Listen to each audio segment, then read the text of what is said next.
আর কি করলে চঞ্চলার এইখান থেকে তাড়ান যাইবো আমাকে তাড়াতাড়ি বলেন। চঞ্চলার বাচ্চা হইতো না, তাই চঞ্চলার জামাই চঞ্চলারে রাইখা আর একটা কচি মায়ের বিয়ে করছিল। তাই এই ধাক্কা সহ্য করতে না পাইরা চঞ্চলা ওই জঙ্গলের একটা গাছের মধ্যে ফাঁসি দিয়ে আত্মহত্যা করছিল।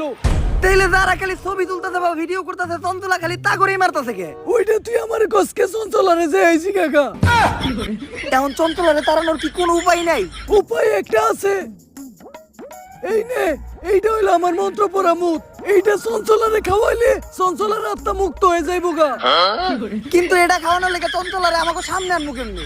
তোরা এক এক কইরা আমার সামনে আয়, আমি তো করে এমন কিছু মন্ত্র শিখিয়ে দিতাছি যেটা প্রয়োগ করলে চঞ্চলা তোর সামনে হইবো, আবার তোরে কোনো ক্ষতিও করতে পারবো না।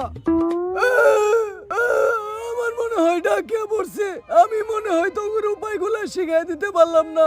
কিন্তু তোরা একটা কথা মনে রাখিস, চঞ্চলা ছোট বাচ্চা করে অনেক পছন্দ কর।